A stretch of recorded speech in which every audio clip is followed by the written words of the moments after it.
আর পনির দিয়ে একটা তরকারি করে দিয়েছি, আর পনির পাতুরি 3 পিস পনির দিয়ে পাতুরি করেছি।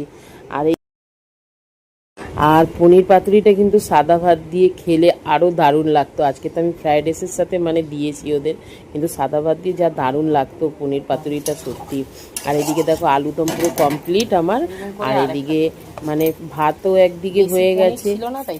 আর দেখো ভাতের জন্য এখানে ভাত একদিকে হয়ে গেছে, তারপরে আরেকদিকে সবজিগুলো ভাজা করতে বসিয়ে দিয়েছি। বিনস, ক্যাপসিকাম আর গাজর তেলের মধ্যে একটু গোটা গরম মশলা দিয়ে এইগুলো ভাজা ভাজা করে নেব। বেশি ভাজবো না, হালকা একটু গন্ধটা যাবে।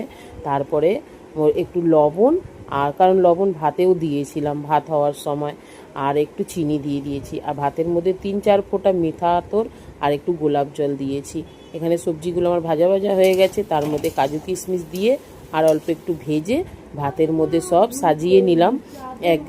অল্প ভাত বার করে নিয়েছি, তার মধ্যে দেখো সবজিগুলো দিয়ে ঘি, অল্প একটু বিরিয়ানির মশলা দিয়েছিলাম আজকে ফ্রাইড রাইসের মধ্যে, আর উপর থেকে একটু চিনি দিয়ে দিয়েছি। আর উপর থেকে দেখো যে ভাতটা বার করে রেখেছিলাম, ওই ভাতটা দিয়ে ভালো করে সাজিয়ে গ্যাসের উপর দমে 5 মিনিটের জন্য বসিয়েছি, বেশি না। আর একদিকে পাতুরি করার মধ্যে হালকা তেল দিয়ে পাতুরিটা বসিয়ে দিয়েছি ঢেকে। রান্নাবান্না পুরো কমপ্লিট, গুছিয়ে টুছিয়ে তারপরে গরম গরম বেগুনি ভাজি, কারণ বেগুনি গরম গরম না ভাজলে ভালোও লাগবে না ঠান্ডা হয়ে গেলে।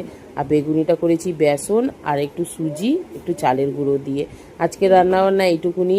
আর আমার ভিডিওটা যদি বন্ধুরা তোমাদের ভালো লাগে, অবশ্যই পেজটাকে ফলো করে দিও, আর লাইক কমেন্ট করে অবশ্যই আমার পাশে থেকো। অনেক ধন্যবাদ সবাই।